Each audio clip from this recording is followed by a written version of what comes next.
Selamat sejahtera kepada Madam Syazwani, Mr. Ismail dan semua pelajar.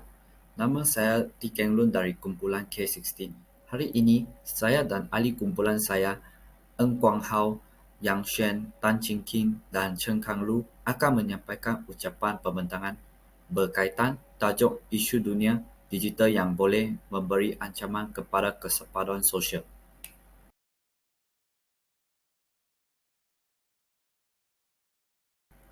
Selepas itu, saya akan mengucapkan bahagian pengenalan tentang latar belakang dunia digital yang boleh memberi ancaman kepada kesepaduan sosial. Teknologi digital dalam masa kini sering digunakan oleh masyarakat dan telah menjadi satu keperluan yang amat diperlukan dalam kehidupan manusia. Kesepaduan sosial menunjukkan kesatuan dan semangat perpaduan dalam kalangan masyarakat. Dan inilah amat penting bagi sebuah negara untuk mendorong rakyat berusaha mencapai perpaduan. Walaupun teknologi digital membawa banyak faedah dan ringkasan kepada masyarakat, tetapi juga terdapat pelbagai isu wujud apabila menggunakan teknologi digital. Sebagai contoh, informasi yang salah dan maklumat yang kekurangan keturunan akan mengelirukan masyarakat. Selepas itu, implikasi ini boleh membawa isu-isu yang akan memberi ancaman kepada kesepaduan sosial. Jadi, isu di dunia digital yang akan mendatangkan ancaman kepada kesepaduan sosial harus diperhatikan oleh masyarakat. Seterusnya, saya ingin melepaskan penyampai untuk menyentuhkan isu-isu tersebut. Sila Ng Quang Hao. Selamat sejahtera kepada semua. Saya akan bentangkan isu yang pertama iaitu penyebaran berita palsu dan informasi yang tidak terverifikasi. Konten yang tidak benar dan hoaks dapat dengan mudah disebarkan di media sosial dan platform online lainnya. Hal ini dapat menyebabkan konflik, kecemasan dan ketidakpercayaan di antara masyarakat. Akhir-akhir ini, kemajuan media sosial sedikit sebanyak mempengaruhi dan menjejaskan perpaduan serta keharmonian di Malaysia. Ada pihak tertentu menggunakan saluran itu untuk menyebarkan mesej yang mewujudkan rasa kurang senang dalam kalangan rakyat. Contoh masalah yang dapat penyebaran berita palsu dan informasi yang tidak terverifikasi ialah perbuatan menyebabkan maklumat salah dan palsu ini bukan perkara baru, bahkan telah berlaku sejak sekian lama dalam bentuk bergosip. Maklumat dan berita palsu seringkali mengandungi unsur-unsur penipuan, mengapi-apikan sentimen perkauman dan menfitnah seseorang untuk menjatuh maruah, reputasi dan sebagainya. Antara contoh yang menunjukkan isu ini adalah berkaitan dengan coronavirus pada tahun 2019. Apabila virus ini tersebar di seluruh dunia, ramai orang berasa sangat takut dan panik tentang penyakit ini. Ini juga telah menunjukkan sifat kemanusiaan orang ramai. Terdapat orang yang telah tergesa-gesa ke pasar raya untuk membeli kegunaan harian terutamanya sumber makanan dan ini telah menyebabkan kekurangan sumber kegunaan harian untuk semua orang. Hal ini kerana virus ini telah menyebabkan panik di kalangan orang ramai dan ketakutan ini boleh ditambah lagi dengan penyebaran maklumat yang salah dengan pantas dan maklumat yang bercanggah tentang virus itu. Tindakan ini akan memberi kesan negatif kepada kesepaduan sosial kerana ketakutan dan ketidakpastian boleh menyebabkan kumpulan atau individu tertentu berasa takut akan nyawa sendiri terhadap penyebaran virus. Ini boleh membawa kepada perpecahan dan konflik dalam komuniti dan boleh memburukkan lagi kesepaduan sosial yang sedia ada.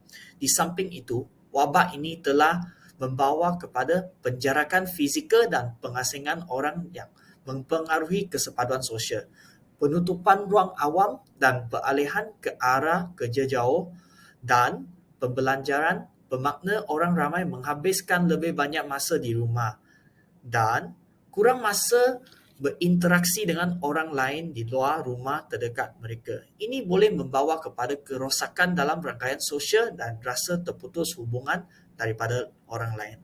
Langkah-langkah yang boleh menyelesaikan masalah penyebaran berita palsu dan informasi yang tidak terverifikasi ialah Pihak berkuasa seharusnya menasihati rakyat Malaysia memupuk budaya membaca bukan hanya sekadar tajuk dan menilai dengan teliti maklumat yang diterima.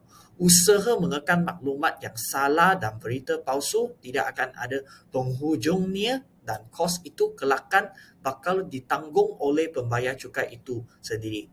Sekarang, kami akan berkongsi isu yang kedua dengan para penonton iaitu penggunaan teknologi yang tidak etis. Bahagian ini akan disambungkan oleh ahli kumpulan kami, Yang Xuan. Isu kedua dunia digital yang boleh memberi ancaman kepada kesepadan sosial ialah penggunaan teknologi yang tidak beretika seperti pencurian data pribadi. Penggunaan teknologi untuk mencuri informasi pribadi seperti data kad kredit, nombor telefon, alamat email atau informasi lain merupakan tindakan yang sangat tidak beretika. Hal ini boleh menyebabkan kerugian kewangan seperti kecurian data atau jenayah cyber yang boleh menyebabkan kerugian kewangan yang ketara bagi individu atau organisasi. Bukan itu sahaja, penggunaan teknologi yang tidak beretika akan menyebabkan privasi individu menjadi lemah, seperti kecurian data pribadi atau pengawasan elektronik yang dijalankan oleh kerajaan atau organisasi. Ini boleh mengakibatkan orang tidak mempercayai satu sama lain, mewujudkan perpecahan dalam masyarakat, malah boleh mencetuskan konflik.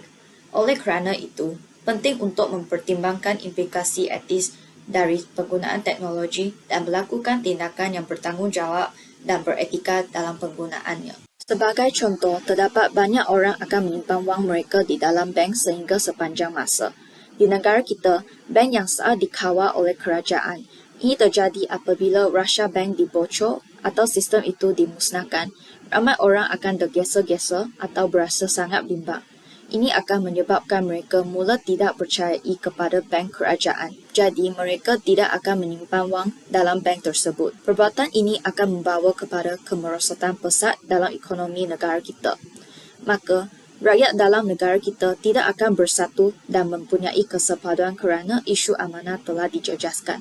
Antara langkah yang boleh dilaksanakan oleh setiap organisasi adalah membangunkan dan melaksanakan garis panduan etika.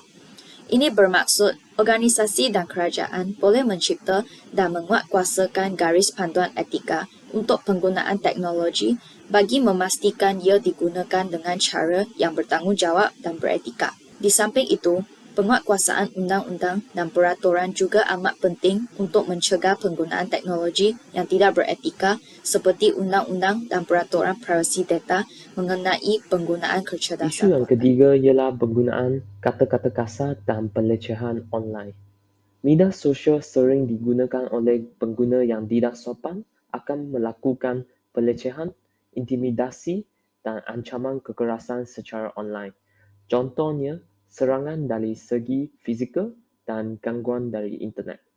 Namun, sebilangan orang akan menganggap itu adalah isu keselamatan awam masyarakat. Jadi, apabila terdapat perselisihan faham antara masyarakat, kedua-dua pihak akan bergaduh dan ini akan mempengaruhi kesepaduan sosial dalam kalangan masyarakat. Pihak berkuasa seharusnya menambah baik undang-undang cyber sosial bagi membendung penggunaan teknologi maklumat dan media sosial. Secara keseluruhannya, selepas hasil kajian ini, saya dan ahli kumpulan telah mendapat banyak pengalaman baru tentang masalah-masalah dalam dunia digital. Sepertinya, kekurangan pengetahuan tentang isu penyebaran berita palsu dan informasi yang tidak terverifikasi. Penggunaan teknologi yang tidak etis dan kata-kata kasar serta pelecehan dalam talian. Dengan penyelidikan ini, kita semua boleh mengkongsikan dan mengaplikasikan ilmu baru ini bersama rakan-rakan kita dalam kehidupan seharian kita.